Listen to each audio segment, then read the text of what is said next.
बोलिए शिवा की बिहारी लाल की, गौरी शंकर भगवान की, शेष चंडी महायज्ञ की, संत समाज की।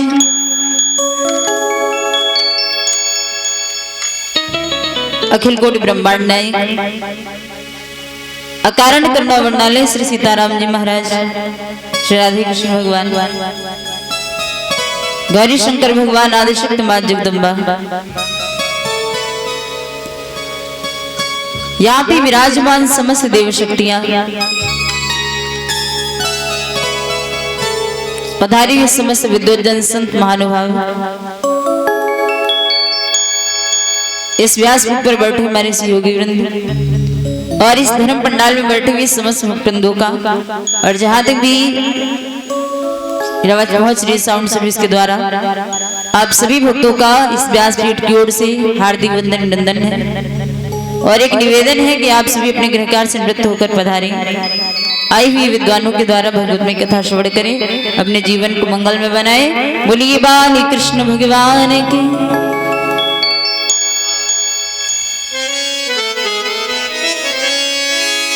हरि ओम।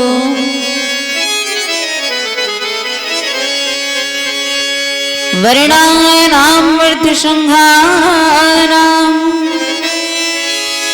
रसारां छन्दसामपि मंगलानां च करितारं वन्दे वाणी विनायकम्। भवानी शंकरो वंदे श्रद्धा विश्वास रूपिणो, याभ्यां विना न पश्यन्ति सिद्धा स्वान्तास्तमीश्वरम्।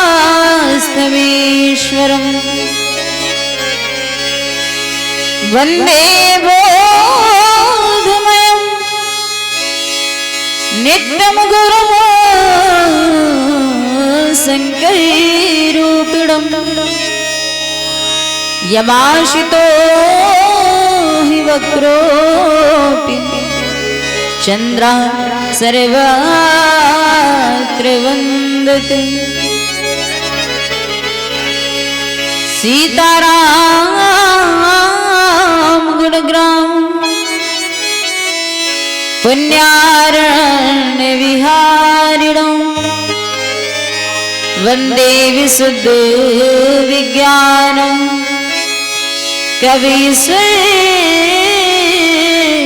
कवीश्वरं।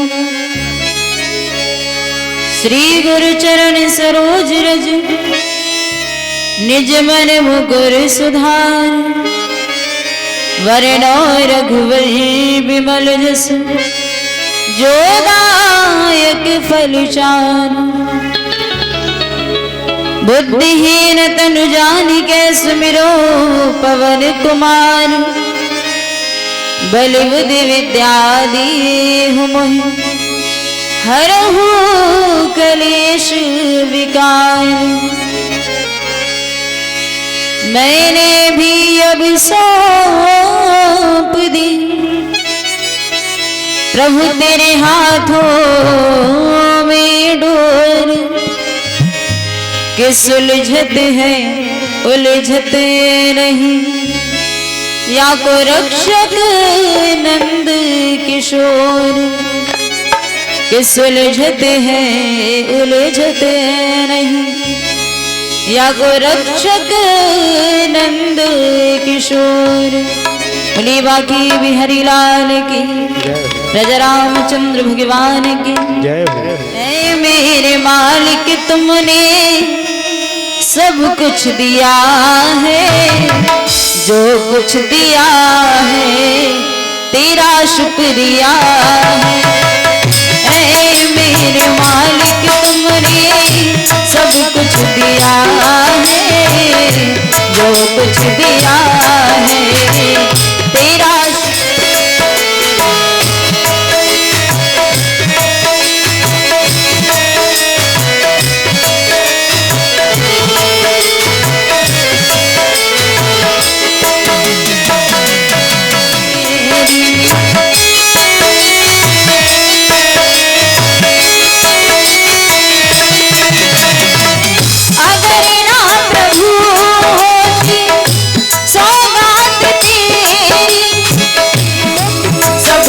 दिया है, जो कुछ दिया है तेरा शुक्रिया है, जो कुछ दिया है तेरा शुक्रिया। में जहाँ पे मैंने कथा रुकी थी, क्योंकि महाराज कहते हैं कि समय, इंसान भले रुक जाए पर समय रुकने वाला नहीं है।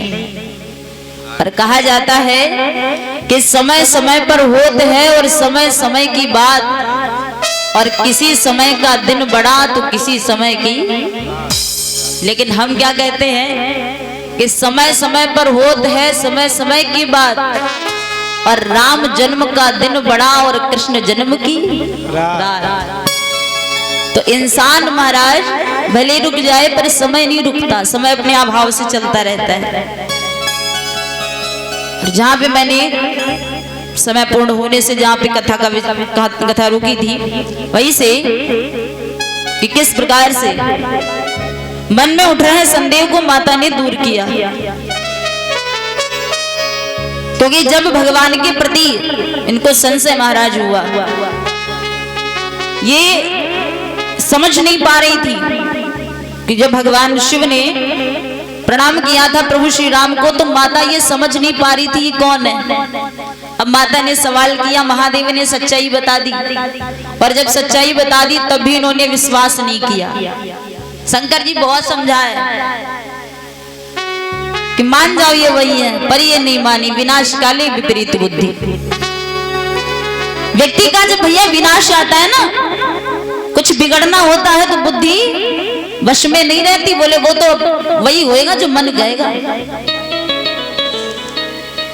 भगवान शिव ने इनको बहुत समझाया, जब ये नहीं मानी तो मैंने आपसे एक बात कही थी, महादेव जी भी समझ गए कि ये मानने वाली नहीं है, अब तो इसके हाल पे इसको छोड़ देना चाहिए। हम भी यही कहते हैं, आप किसी इंसान को जो कोई गलत रास्ते पर चल रहा है तो उसको समझाओ, अगर समझाने से मान जाए तो ठीक है, और अगर न माने तो महाराज समझाओ उसी इंसान को जो समझ जाए। ऐसे इंसान को समझाने से क्या फायदा कि आपकी बात का कोई महत्व नहीं रहा, आपका वक्त भी बर्बाद हुआ, उसने आपकी बात पर गौर भी नहीं किया। आप तो बोलते गए, वह सुनता गया, बाद में बोले तो पागल है, चला गया। अब क्या महत्व रह गया आपकी बात का, कितनी भी अच्छी बात। तो ऐसे लोगों को समझाना नहीं चाहिए, ऐसे लोगों को उनके हाल पर छोड़ देना चाहिए। शंकर जी समझ गए, ये नहीं मानेगी। महादेव जी बोले एक काम कर लो। माता बोली क्या? भगवान बोले अगर विश्वास नहीं है तो एक काम करो कि जो तुमरे मन अति संदेह और तो कि जाए परीक्षा ले। अगर तुम्हें मेरी बात पर विश्वास नहीं है तो तुम खुद ही जाके परीक्षा ले लो, और चिंता मत करना, मैं यहाँ से जाऊंगा नहीं। तब लग मैं बैठा हूँ बट चाही, और जब लग तुम आई हो वही पाई। एक बट वृक्ष था, महादेव जी बोले कि मैं इसी बट वृक्ष के नीचे तुम्हारी प्रतीक्षा करूंगा। देखिए मैंने रात में बताया था कि अगर महादेव जी ने बट वृक्ष के नीचे बैठने के लिए कहा तो बट वृक्ष के अलावा वहां पर और भी बहुत सारे वृक्ष थे, और महादेव जी को अगर बैठना ही था तो भैया किसी वृक्ष के नीचे महादेव जी बैठ जाते। छाया में बैठना है नहीं, महादेव जी बट वृक्ष के नीचे बैठे। मैंने बोला था बट शब्द के दो अर्थ होते महाराज, एक बट माने विश्वास, एक बट माने बरगद। तो महादेव जी उसी जगह पर ठहरते हैं जहां पर विश्वास होता है। ये स्वरूप ही महाराज ऐसे हैं। महादेव जी विश्वास हैं, आदि शक्ति श्रद्धा है, और जिस व्यक्ति के जीवन में श्रद्धा और विश्वास जहां होता है, गौरी शंकर भगवान वही रुकते हैं। महादेव ने कहा मैं प्रतीक्षा करूंगा, तुम जाओ। माता चली। अब ये तो भैया जा रही है परीक्षा लेने, पर ये तो समझ में ही नहीं आ रहा कि मैं करूं तो क्या करूं। अब जब बुद्धि काम नहीं कर रही है कि कैसे परीक्षा लूं, क्या करूं, तब तक एक दिमाग में विचार आ गया। ऐसे समय पर विचार भी ऐसे ही आते हैं। माता ने सोचा कि इनकी पत्नी का हरण हो चुका है, ये अपनी पत्नी की खोज करते फिर रहे और माता विचार करने लगी कि अगर मैं एक काम करूं, इनकी ही पत्नी का वेश बना के बैठ जाऊं, अगर इन्होंने मुझे पहचान लिया तो ये असली है, और अगर नहीं पहचाने तो बोले नकली है। और जैसा विचार आया वैसा माता ने किया। कहते हैं कि पुनि पुनि हृदय विचार करी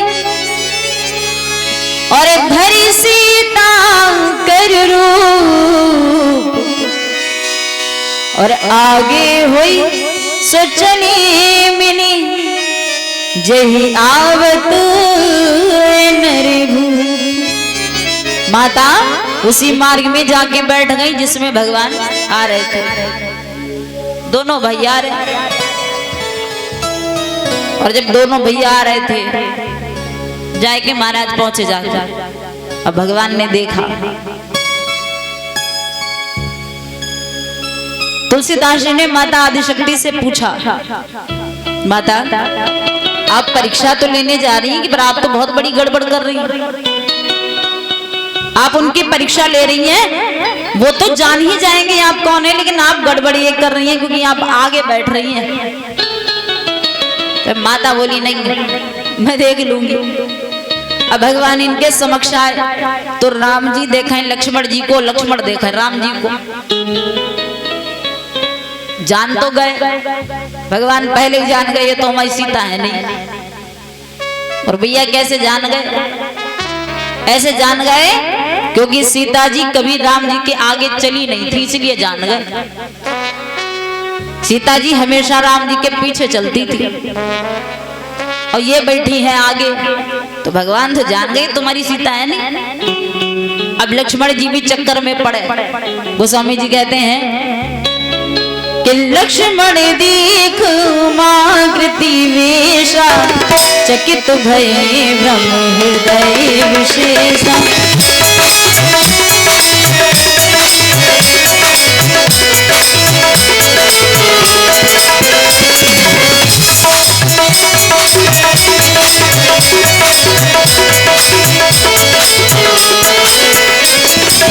जोरी पाने प्रभु कीन प्रणाम, पिता समेत लीन निज नाम।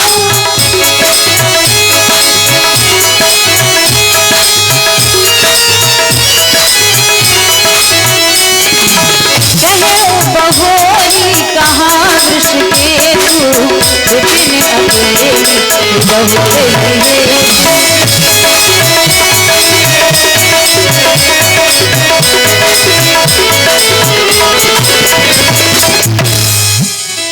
अब देखिए लक्ष्मण जी राम जी को देख रहे हैं और राम जी लक्ष्मण जी को देख रहे हैं। लक्ष्मण जी के दिल में आ रहा है मैं कुछ बोलूं, जान गए। अब जब लक्ष्मण जी के मन में आवे कि मैं कुछ बोलूं, लेकिन लक्ष्मण जी सोचे जब भ्राता श्री कुछ बोले तो हम भी कुछ बोले, और अगर वो देखकर भी शांत खड़े हैं तो बोलना सही नहीं है। देखिए लक्ष्मण जी की भैया आदत है कि अगर ये दोनों भाई आमने सामने होवे और अगर राम जी लक्ष्मण जी की ओर देख लें तो लक्ष्मण जी मुख नहीं खोलते हैं। कथाएं हमें भैया यही ज्ञान ही देती है, पर फर्क इतना है कि रामायण सुनते सब हैं, फोन में देखते भी सब है, रोज एक पार्ट अदा किया जाता है, लेकिन जिंदगी में बोले ये रोज देखते हैं कि भाई भाई में प्रेम कैसा होना चाहिए, और असल जिंदगी में देख लो तो एक भाई गांव के इस कोने पर दूसरा उस कोने पर, कितना विरोध चल रहा। तो लक्ष्मण जी बोलना चाहते हैं लेकिन बोल नहीं रहे क्योंकि प्रभु कुछ नहीं बोल रहे। आखिर में भगवान ने हाथ जोड़कर प्रणाम किया। अब प्रणाम किया, भवानी माता तभी चौंक गई, कुछ गड़बड़ है, क्योंकि अगर ना पहचाने होते तो कोई अपनी पत्नी को थोड़ी प्रणाम करता, और कुछ समझ गए तभी प्रणाम करना है। अब भगवान ने मुस्कुरा करके कहा, प्रणाम किया सो किया। फिर भगवान बोले कहो बहोरी कहाँ वृष केतु। भगवान ने मुस्कुरा कर कहा आजा पकेली। महादेव जी कहाँ गए? अब ये भैया पड़ गई चक्कर में, अब मैं करूं तो क्या करूं। भगवान के इतना कहते ही माता आदि शक्ति के समझ में नहीं आ रहा है, मैं करूं तो क्या करूं। भगवान बोले आज अकेली रह गई, महादेव जी चले गए क्या। अब इनके दिल में पता क्या रहा है, मैं शंकर कर कहा न माना और निज अज्ञान राम परान। स्वामी जी की बात नहीं मानी, जिद करके चली आई, करूं क्या। अब इन्होंने भैया ये इतना भयभीत हो गई, इन्होंने आंखें बंद करके ये बैठ गई। जब ये बैठ जाती है तो भगवान सोचने लगे कि इनके दिल में जो संशय है ना कि मेरी पत्नी का हरण हो गया है, असलियत भी दिखा दूं कि मैं अकेला नहीं हूं, वो साथ ही है। माता आदि शक्ति जब आंखें बंद करके भैया बैठ गई और माता ने जब आंखें खोली तो सामने से ये क्या देखेंगे, राम लक्ष्मण जानकी माता तीनों लोग आ रहे। अब एक दिशा में दिख गया तो भयभीत इतना हो गई, सोचे मैं देखूं ही ना, उधर नहीं देखूंगी जिधर से आ रहे, दूसरी दिशा में देखूंगी। जब दूसरी दिशा की ओर देखा उधर से भी आ रहा है। चारों दिशाओं में भैया माता ने देख लिया और चारों दिशाओं से वो तीनों लोग चले आ रहे हैं। अब जिधर नजर डाले उधर भगवान। तो अब ये सोच रही कि मैं करूं तो क्या करूं। जब ये बहुत ज्यादा भयभीत हो गई, भगवान सोचने लगे बस हो गया, इतनी ज्यादा लीला बहुत हो गई। अब ये समझ गई होगी। अब माता बेचारी इतना शांत है, सर झुकाए हुए, आंख में आंसू भरे, दर्शन वर्शन किया। अब बोली चलती हूँ। अब वहां से चली, वहां से दर्शन करके महाराज चली। अब ये रास्ते में सोचती जाए कि मैं अगर मैं जाऊंगी और स्वामी जी पूछेंगे कैसे परीक्षा ली तो मैं क्या बताऊंगा, मैंने क्या किया। अब माता ने एक बात सोच ली।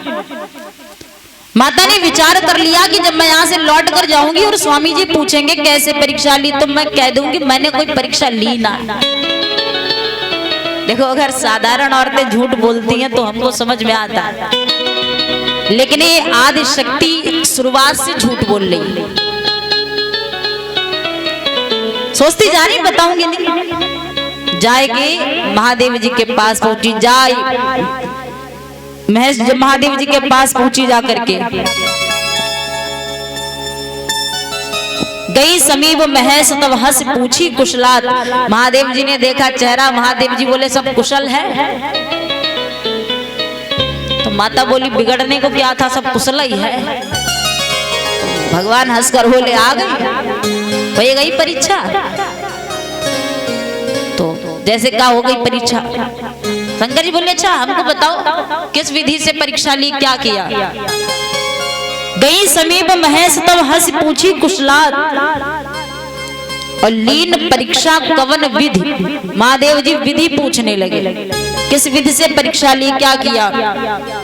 अब ये जानती थी कि अगर मैंने असलियत बताए दी तो बहुत ज्यादा गड़बड़ हो जाएगा। तो ये माता सोचने लगी कि मैं स्वामी से पहले ही सोच रखा था, सब विचार कर रखा है कि सच्चाई नहीं बताऊंगी। तो महादेव जी से बोली स्वामी कैसी बातें करते हो। महादेव जी बोले क्यों। माता कहने लगी कि मैं यहाँ से गई तो थी परीक्षा लेने, पर मैंने मार्ग में सोचा कि आप मेरे स्वामी हैं और स्वामी जी जो कहते हैं गलत नहीं कहते। मैंने विचार किया इस पर और विचार करके मेरा भाव ही बदल गया। इसलिए सुनिए कि कछु ना परीक्षा लीन गुसाई, कछु ना परीक्षा लीन गुसाई।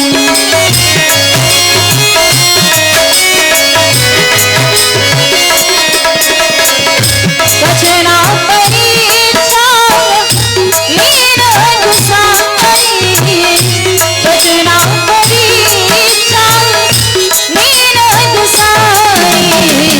केर प्रणाम तुम्हारी रानी।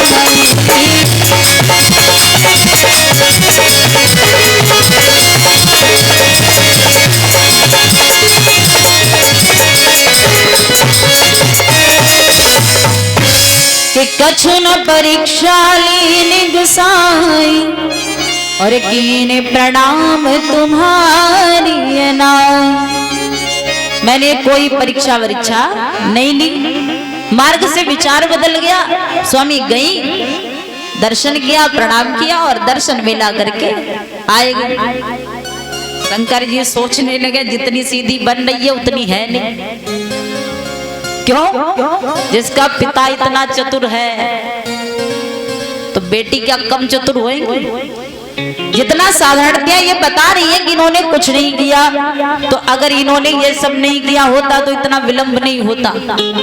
पता तो मैं लगा ही लूंगा। महादेव जी ने तुरंत नेत्रों को बंद किया। तब शंकर देखे उधरी ध्यान, और महाराज जैसे नेत्रों को बंद किया, सारा चरित्र ले आ गया, गई वेश बनाया, परीक्षा ली, पर जब पकड़ी गई अब बचने के लिए झूठ बोल रही। ये सारा दृश्य देख करके महादेव जी की आंखों में आंसू भर आए, और महादेव जी के मन से एक आवाज उठी। क्या? कि यही तेरे सती ही भेंट मोहिना, और शिव संकल्प की न मन माही। महादेव जी समझ गए, अंतर आत्मा से एक आवाज उठने लगी कि अब पत्नी का संबंध अगर रखा तो बहुत गलत है। जो हुआ है ना, उसके बाद अगर पत्नी का संबंध रखा तो गलत है। महादेव जी विचार करने लगे, क्योंकि महादेव जी भैया ऐसे हैं, अगर राम जी को प्रसन्न करना है तो महादेव को प्रसन्न कर लो, और महादेव को प्रसन्न करना है तो राम जी को प्रसन्न कर लो। इतने घनिष्ठ हैं, बोले अगर एक को प्रसन्न करोगे दोनों खुश। वो इनको पिता मानते, ये उनको पिता मानते। शंकर जी राम जी को पिता मानते, और इस हिसाब से आदि शक्ति की जो जगत जननी है वो उनकी माता हुई, और इनकी पत्नी ने इनकी माता का वेश बनाया। भले भैया थोड़ी देर के लिए बनाया, लेकिन बनाया तो है। लेकिन तब से अब से यही फर्क हो गया। आजकल कलयुग चल रहा है। पहले ये होता था कि इंसान के बारे में अगर तुमने गलत विचार भी कर लिया तो पाप लग गया। बोले आजकल, बोले इस कलयुग में जब तक वो काम करो ना तब तक काहे का पाप। शंकर जी विचार करने लगे, इसने मेरी माता का वेश बनाया, थोड़ी देर के लिए बनाया, पर बनाया है। और अब अगर मेरा ये स्वभाव है, मेरा धर्म ये कहता है, मेरा भक्ति पति ये कहता है कि अगर मैं अब इससे रिश्ता रखूं, इससे संबंध रखूं, तो एक माँ और बेटे का, पति पत्नी का नहीं। महाराज मन ही मन में महादेव ने माता का परित्याग कर दिया। मन ही मन में संकल्प कर लिया कि अब तुम्हें मैं पत्नी का दर्जा तो नहीं दे सकता, और मात्र भक्ति पद के लिए। महाराज इसीलिए कहा जाता है कि भक्ति करो तो सच्ची करो, दिखावा मत करो। मन में संकल्प कर लिया पर बताया नहीं, ये भी बिल्कुल एक सीख है महाराज हमारे लिए। अगर आपको कुछ जिंदगी में करना है तो अपना मन का किया हुआ संकल्प कभी सामने वाले को मत बताना, और प्यारे बताना तब जब वो पूरा कर लेना। क्योंकि आजकल का संसार वो नहीं है जो अगर आपने कोई संकल्प किया अगर पूरा ना हुआ तो लोग हंसेंगे ज्यादा पर साथ कम देंगे। इसीलिए अब सामने अपना मन का संकल्प जो होना चाहिए सामने वाले को तब बताना चाहिए जब पूरा हो जाए। शंकर जी ने संकल्प किया, इनकी पत्नी को ही नहीं पता, साथ ही है। अब शंकर जी जब चले हैं तो सभी महाराज शक्तियां जय जयकार कर रही। बरनत पंथ विविध इतिहासा, विश्वनाथ पहुंचे कैलाश। महादेव जी कैलाश पर्वत पहुंचे जाके, लेकिन जा रहे हैं ना जब, तब भी सोच रहे हैं कि मन भटक रहा है। अच्छा बातचीत नहीं करूंगा, बोलूंगा नहीं तो ये समझ जाएगी। तो शंकर जी सोचने लगे बातचीत का सिलसिला बंद मत करो, लेकिन बातचीत करने का तरीका बदल दो। तो शंकर जी ने सोचा कि देखो शंकर जी को कथा प्रिय, शंकर जी फालतू की बातें नहीं करते। जा भी रहे तब भी सोचने लगे चलो थोड़ी कथा ही सुनाता चलूं, कुछ कान पड़ जाए। लेकिन कुछ लोग ऐसे होते हैं ना जिनको भैया कितना भी प्रयास कर लो अगर वो नहीं सुनेंगे तो फिर सुनेंगे नहीं, चाहे कोई भी कितना भी अच्छा सुनाया जाए। इनकी वो आदत नहीं थी सुनने की। उन्होंने सुनाया, इन्होंने गौर नहीं किया। महादेव जी कैलाश पर्वत पहुंच गए, और कैलाश पर्वत पहुंचकर भैया महादेव जी समाधि में लीन हो गए, बैठ गए। 1-2 दिन नहीं, महादेव ने 87,000 वर्षों के लिए महादेव जी समाधिस्थ हो गए। अब ये रोए, तो अब रोने से फायदा क्या है? इसलिए कहते हैं कि कोई भी फैसला जल्दबाजी में नहीं करना चाहिए। ये बहुत परेशान महाराज। बीते संवत सहस 87 तजी समाधि शंभु अविनाशी। 87,000 वर्षों के बाद जब महादेव जी की आंखें खुली, राम राम शिव सुमिरन लागे, जान गई जग गए चलो। अब भैया ये पहुंची जाएगी, तो जैसे ही पहुंचती हैं तो जाई शंभु पद, अरे वंदन ना, अरे सन्मुख संकई आसन दीना, जाई शंभु पद।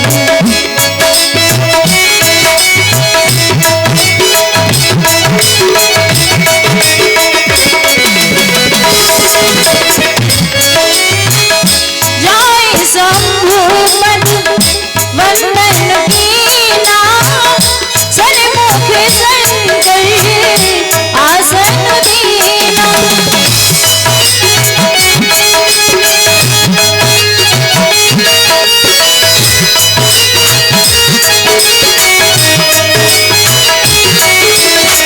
जाई शंभु पद वंदन कीना, सन्मुख संकई आसन दीना।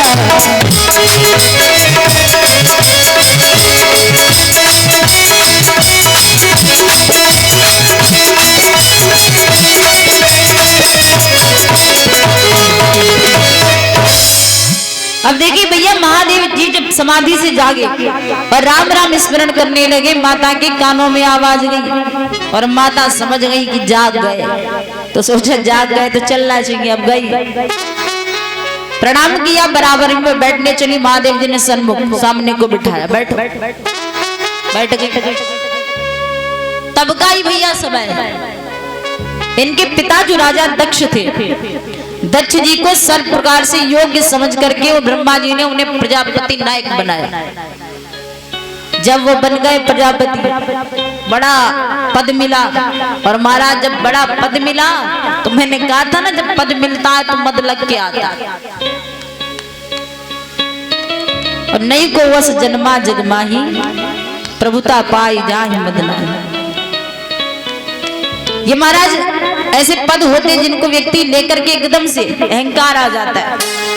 राजा दक्ष जी प्रजापति बने। अरे अब अहंकार में डूबा राजा। देखो कोई भी काम शुरू करो, यहाँ भी यज्ञ चल रहा है भैया, अहंकार में कोई भी कार्य प्रारंभ करना ही नहीं चाहिए। अगर आप किसी भी धार्मिक कार्य का शुभारंभ अहंकार में करेंगे, उसका परिणाम जो होता है वो सदैव बुरा होता है। और इनका भी ये यज्ञ अहंकार में शुरू हुआ। तो जब राजा ने बड़ा यज्ञ करवाया, उस यज्ञ में राजा ने सबको निमंत्रण दिया, सबको बुलाया। बड़ा विशाल यज्ञ राजा क्या हो रहा है, तो सबको निमंत्रण दिया। अब सब जा रहे हैं। अब ये बैठी हुई थी, शंकर जी इनको सोच रहे थे, ये परेशान थी, तो शंकर जी कथा सुना रहे थे। देखो कुंभज ऋषि के यहाँ गई तब भी कथा नहीं सुनी, रास्ता में आए तब भी वो सुनाते रहे, इन्होंने ध्यान नहीं दिया। फिर जब बैठी फिर शंकर जी कथा सुनाने चले, सोचे अब थोड़ी बहुत कथा कानम पड़ जाए। लेकिन बस मन, जब ये मन बड़ा चंचल होता है यार, अब विमान की आवाज महता के कान में पड़ गई। जिसका मन कथा में लगा ही नहीं, वो भैया इधर उधर बहुत जल्दी भागने लगता है। अब कान में जब विमान की आवाज होगी तो माता का मन कथा से हटकर विमान में फंस गया। विमानों की आवाज सुनकर के जब महादेव ने विमानों को जाते देखा, उसमें देवी देवता सब तैयार हुए जा रहे हैं। तो महादेव ने पूछा कहाँ जा रहे हैं? सबने बताया भाई राजा साहब यज्ञ कर रहे हैं, तो सबको निमंत्रण दिया है, हमको बुलाया है, हम जा रहे हैं। तो शंकर जी बोले कर रहे होंगे, हमें क्या भाई, जिसको बुलाया वो जा, और जब हमें बुलाया नहीं तो हमसे कोई मतलब नहीं। अब इन्होंने पूछा कि स्वामी ये सब लोग कहाँ जा रहे हैं? शंकर जी ने बताया भाई तुम्हारे पिता यज्ञ कर रहे हैं, और कहाँ जा रहे हैं? अब इनके दिल में एक भाव पैदा होने लगा, क्या कि जो महेश महियायुष देही और कछु दिन जाय रहो में सही। सोचने लगी देखो बेटी है, और एक बेटी महाराज मायके में चाहे कितनी बार धित्कारा गया हो, लेकिन कुछ भी हो तो बेटी का दिल इतना कोमल होता है, इसलिए सब कुछ भूल करके एक बार भागती जरूर है। लेकिन कोई कोई बेटी भी बड़ी खतरनाक होती है। अगर मायके में जाए थोड़ी सी गड़बड़ हो जाए तो उठाएंगे बैग और कहेंगे हमारे ससुराल वाले कम थोड़ी, झांकने नहीं आएंगे। लेकिन इस बेटी की देखो दिल में है पिता यज्ञ कर रहे हैं, लेकिन इनके दिल में आ रहा है कि स्वामी जी आज्ञा दे दे कि मैं भी चली जाऊं। लेकिन सोच रही है एक गलती करिए बैठी हूं उसकी सजा अब तक भुगत रही हूं, अगर अब की मुंह खोला तो पता नहीं क्या हो जाए। तो मारे डर के बोल भी नहीं पा रही है, पर दिल में ये उम्मीदें उठ रही हैं हम चले जाए।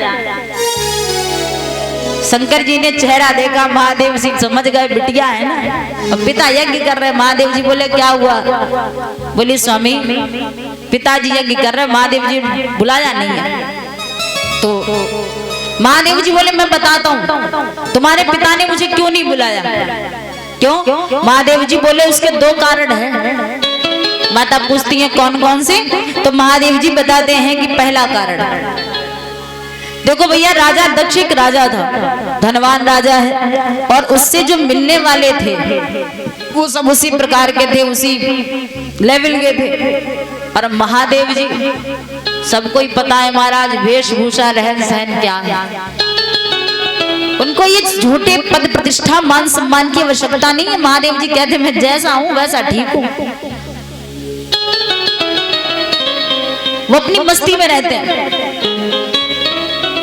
तो राजा दक्ष जी ने विचार किया अगर मैं बुलाऊंगा तो इतने बड़े बड़े राजा आएंगे मुझसे मिलने वाले, और जब मैं अपने दामाद को बुलाऊंगा तो मेरा दामाद ऐसा आएगा जिसके शरीर पर पूरे कपड़े भी नहीं होंगे। अगर बात चल जाए रहन सहन की तो ऐसी जगह रहता है कभी बरसात होने लगे ना तो कोई छत भी नहीं जिसके नीचे छिप जाए, ऐसा दामाद है हमारा। अगर वो आएगा चार लोग पूछेंगे महाराज ये कौन, तो मैं किस मुख से कहूंगा कि ये मेरा दामाद है।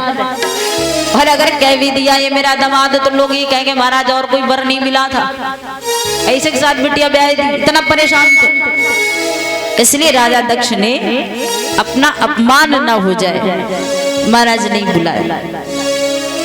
दूसरी बात, एक बार ब्रह्मा जी का दरबार लगा था, ब्रह्म सभा लगी थी। ब्रह्म सभा में सब बैठे हुए थे, उन सब में महादेव जी भी बैठे हुए थे।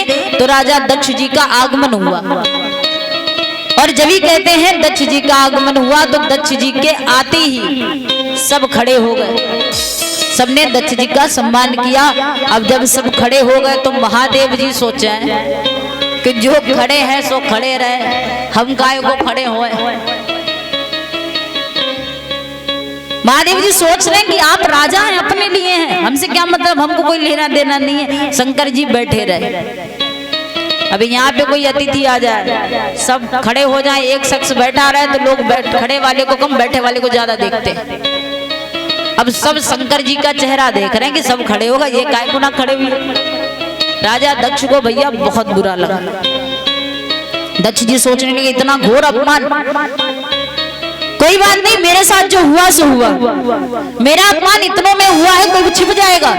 लेकिन मैं इस चीज का संकल्प करता हूं कि अगर लाखों की भीड़ में मैंने तुम्हारा अपमान भी ना कर दिया तो मेरा भी नाम राजा दक्ष नहीं, ये मेरा संकल्प है, उसे मैं पूरा करके रहूंगा। बस उस अपमान का बदला लेने के खातिर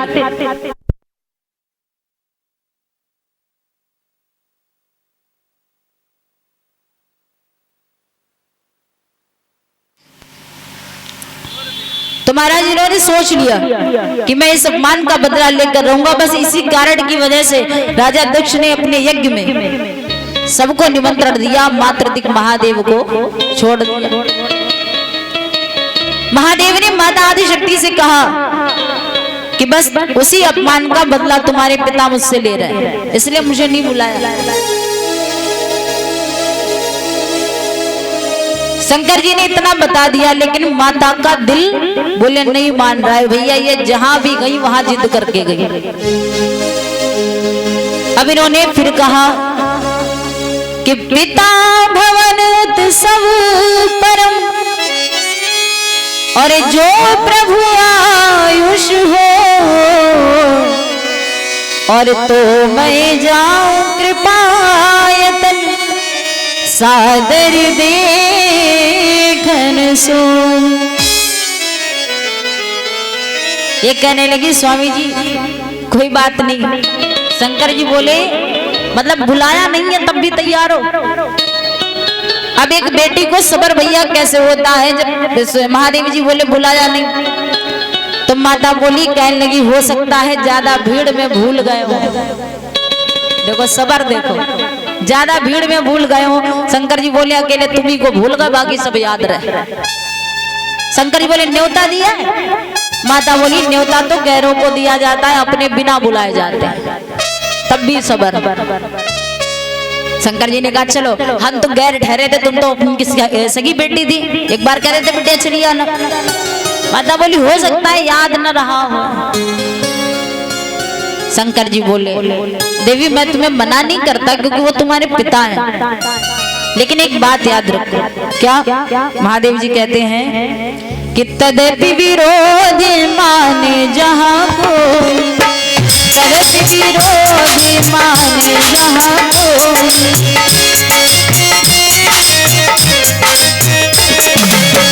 तदपि विरोध माने जहाँ कोई,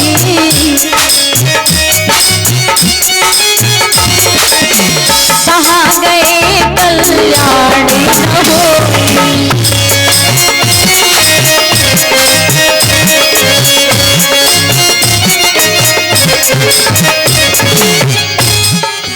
शंकर जी ने कहा कि जहां पर बुलाया ना जाए वहां पर व्यक्ति को जाना नहीं चाहिए।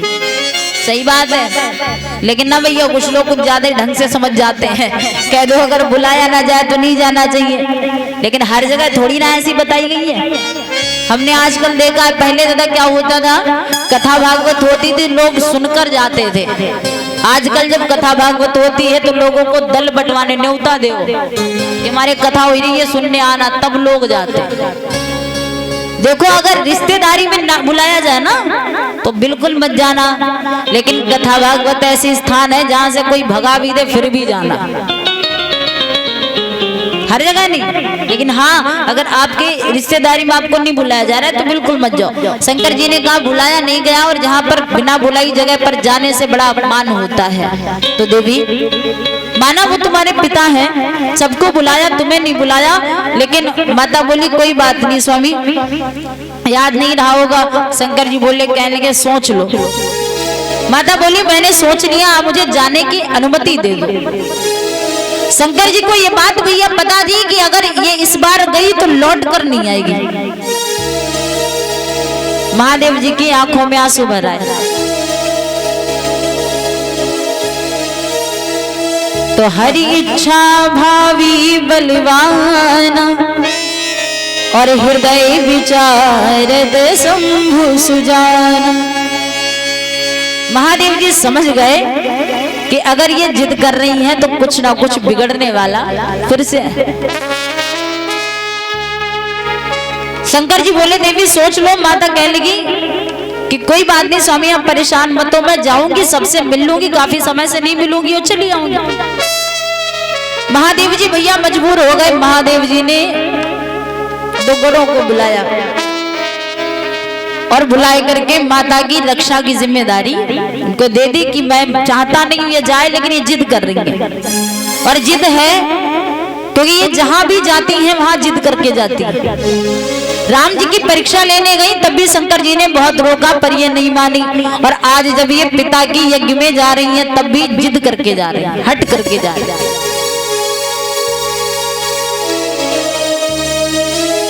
तो महाराज कहते हैं आज महादेव जी जब भेज रहे हैं, माता 4 कदम चली है, महादेव जी की आंख में पीछे आंसू भरे। महादेव जी ने फिर आवाज लगाई अभी देर नहीं हुई है, रुक जाओ।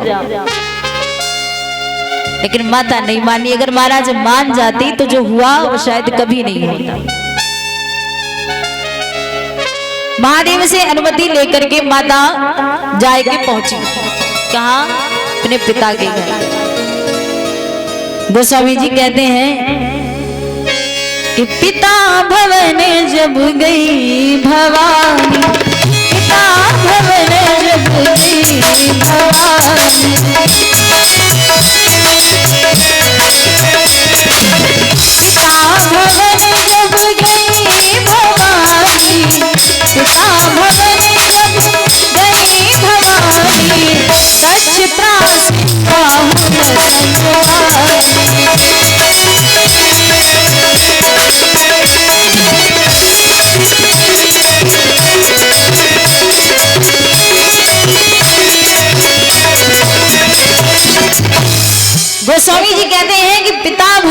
गई भवानी, दक्ष त्रास काहुन सन्मानी, सादर भले ही मिली एक माता और भगिनी मिली बहुत मुस्कान। जब ये पिता के घर पहुंची जाकर के महाराज राजा दक्ष ने देखा तो महाराज राजा दक्ष का तो समझ लो आधा खून ऐसे जल गया। बेटी की सूरत देखकर दक्ष जी ने मन में सोचा कि बुलाया नहीं फिर भी आ गई, कितनी बेशर्म। ये राजा दक्ष थोड़ी सोच रहा है, दक्ष के दिल में जो बैठा घमंड है ना महाराज, अहंकार, ये वो सोच रहा है। बुलाया नहीं फिर भी आ गई। सामने से पिता निकल गया। पिता ने एक बार ये नहीं पूछा कि बेटी कैसी हो, लेकिन माता को बुरा, ऐसी बेटी होना मुश्किल है, बुरा नहीं लगा। क्यों? माता सोचने लगी इतना ज्यादा काम है, इतना ज्यादा व्यस्त है, कोई बात नहीं, नहीं ध्यान दिया तो क्या हुआ, पिता है और पिता नहीं बोलेंगे, अब नहीं देर में बोलेंगे, पर बोलेंगे तो है। वही मैं कह रही हूँ कि वो पिता नहीं बोले तो बेटी रुकी रही, आजकल का पिता ना बोले तो बेटी 2 मिनट नहीं रुकने वाली। माता ने देखा, माता ने आए के हाल पूछा, बहनों ने पूछा तो कुछ बहनों ने हंसकर बात की, कुछ बहनों ने महाराज मुंह बना के निकल गई। कैसे है बता, बुलाया नहीं गया फिर भी आ गया। सती जी को बिल्कुल बुरा नहीं लगा, कोई बात नहीं, हमसे कोई बात ना करे, हमें क्या करना, अब तो हम आ ही गए और आ गए तो थोड़ी देर रुकेंगे, ज्यादा समय तक रुकेंगे नहीं। और कोई बात नहीं, पिताजी ने हमें, हमारे पति को नहीं बुलाया तो क्या हुआ, वो इतने ज्यादा बुरे भी नहीं है, उनका आसन तो लगवा ही दिया होगा, इतना किया होगा, ये उम्मीद थी उनके मन में। लेकिन माता को ये ज्ञात नहीं था कि जो अब वो देखने वाली थी वो उनकी सोच से परे था महाराज। तो कहते हैं कि माता वहां से चल देती है और जाएगी, जब पहुंची जाके यज्ञशाला, जहाँ यज्ञ चल रहा। गोस्वामी जी कहते हैं कि सती जाए दे क्यों तब जागा,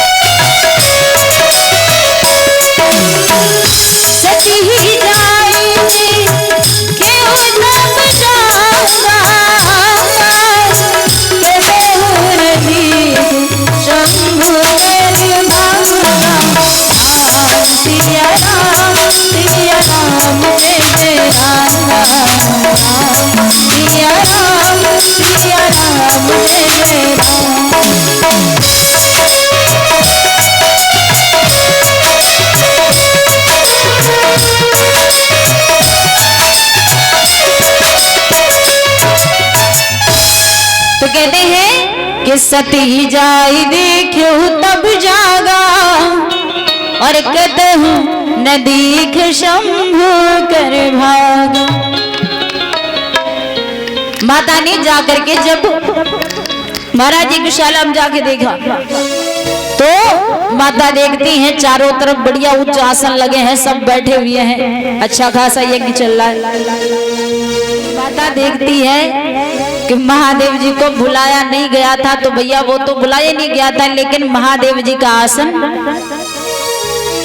कहीं पर नहीं है। चारों तरफ घूम करके देख लिया भैया, जैसे ही देखा, क्या अब वहां पर रहना ठीक था? माता ने जो दृश्य देखा है ना, उसके बाद माता के दिल को शांति मिलने वाली नहीं। अब कहते हैं कि माता तुरंत इतना ज्यादा क्रोधित हो जाती, विचार करने लगी कि मैं अभी तक सबको सहती रही कि मेरे पिता हैं, मैंने हर बात को अनसुना कर दिया, अनदेखा कर दिया कि पिता है, कोई बात नहीं, जो कर रहे हैं सो कर रहे हैं, लेकिन मेरे पति का इतना घोर अपमान मेरे पिता करेंगे ये मैंने सोचा नहीं था। माता वहीं पर नाराज हो जाती है और जितने भी सभासद बैठे हुए थे उन सबसे बोली, कहने लगी वाह, मेरा पिता तो मूर्ख था ही, अहंकार में जो बिल्कुल डूब चुका था, लेकिन आप सब तो होशियार थे ना, समझदार थे। अगर पिता गलत कर रहे थे तो आपको समझाना चाहिए था। कहते हैं कि अगर अकेला व्यक्ति गलत रास्ते पर निकल जाए और 10 समझाने वाले हो तो शायद वो सुधर जाए, लेकिन उसके साथ मिलकर अगर 10 भी वैसे हो जाए तो महाराज उसको सही रास्ता शायद कभी मिलेगा ही नहीं। माता ने कहा कि मेरे पिता ने गलत किया, मेरे पिता ने अपमान किया, लेकिन उसमें आप सब बराबर के भागीदार हैं। मेरे स्वामी ने मना किया था मत जाओ, लेकिन मैं फिर भी जिद करके इसलिए आ गई कि मेरे पिता, मैंने ये सोचा, लेकिन मुझे ये नहीं पता था कि मेरा पिता इतना मंदबुद्धि का हो चुका है। अब अगर मैं यहाँ से जाऊंगी और मेरे स्वामी पूछेंगे तो मैं क्या बोलूंगी, क्या जवाब दूंगी? हमेशा माता ने विचार कर लिया कि मैं चलती, जब मैं चली थी ना तब भी स्वामी ने रोका था मत जाओ, लेकिन मैं पिता का भाव समझ करके चली गई। अब मैं शरीर को लेकर किस मुंह से जाऊं उनके सामने? शास्त्र कहते हैं कि पति महाराज कैसा भी हो, एक स्त्री को ना ही पति की बुराई करनी चाहिए, न सुननी चाहिए, और जहां पर हो रही हो वहां रुकना भी नहीं चाहिए।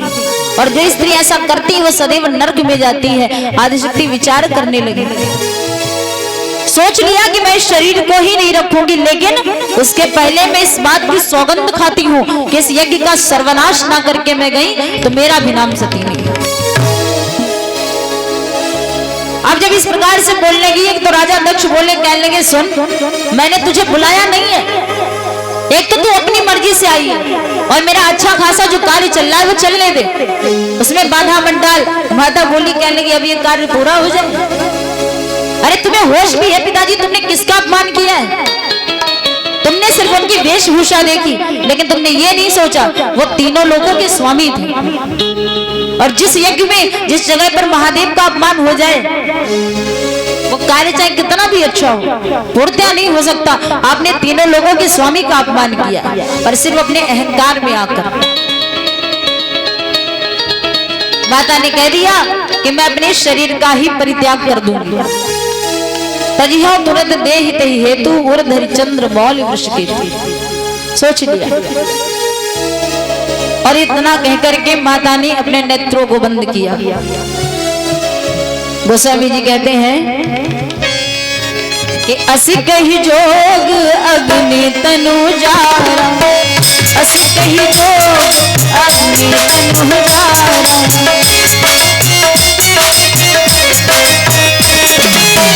अस कही जोग अग्नि तनु जारा,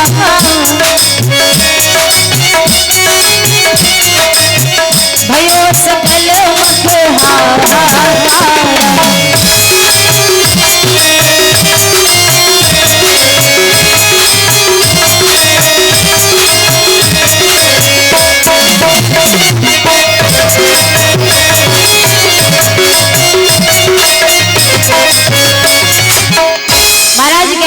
कहीं जोग अग्नि तनुजारा। माता ने नेत्रों को बंद करके योगा अग्नि में अपने शरीर प्राणों की आहुति दे दी।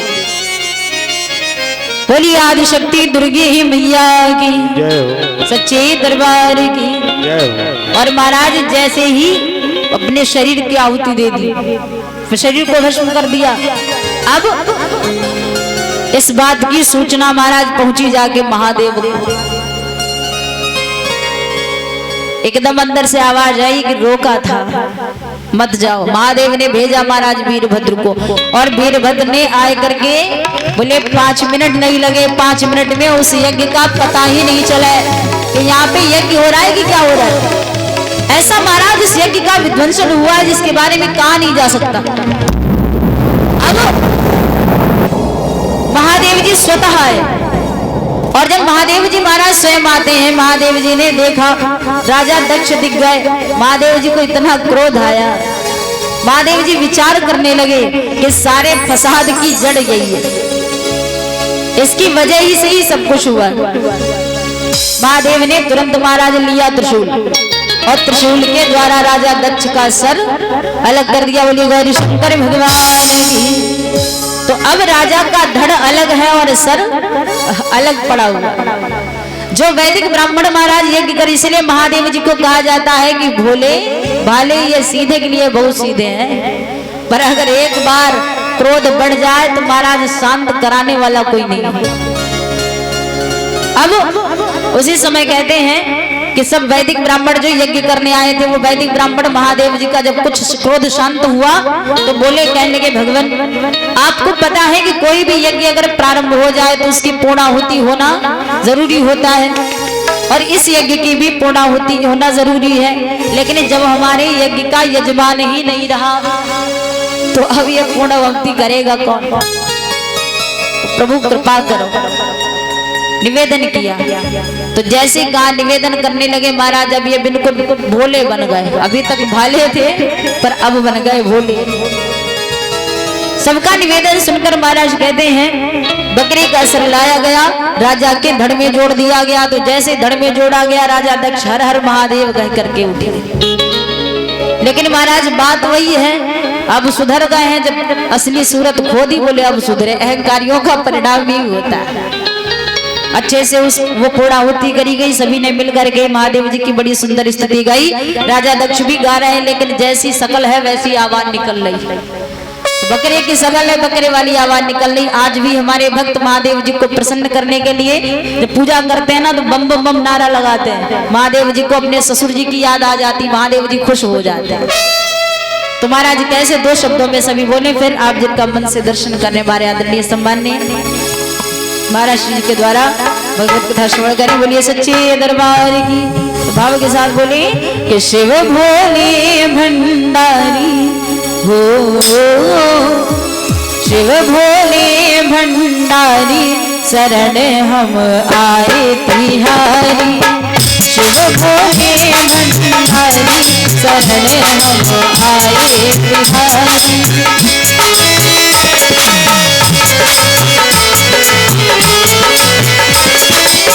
शरण तिहारी भोले शरण तिहारी, शरण तिहारी भोले शरण तिहारी। रखियो लाज हमारी ओ, रखियो लाज हमारी शरण हम आए तिहारी।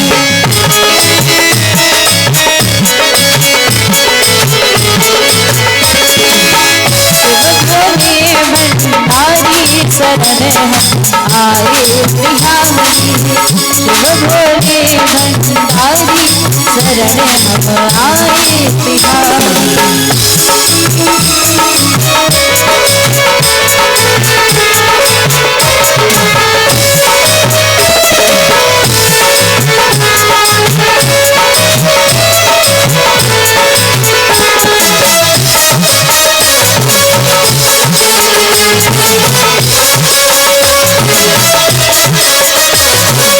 भंडारी शरण हम आए तिहारी। शिव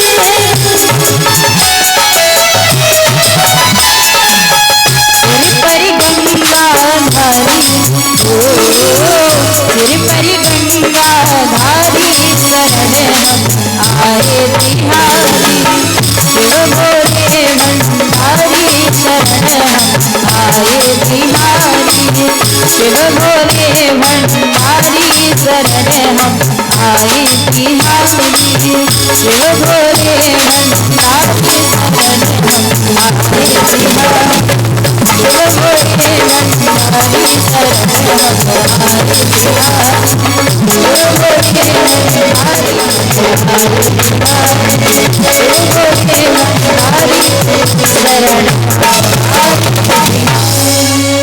गौरी शंकर भगवान की, से सचंडी महायज्ञ की, सच्चे दरबार की, संत समाज की। बोले भक्त और भगवान की। और धीरे बोलो।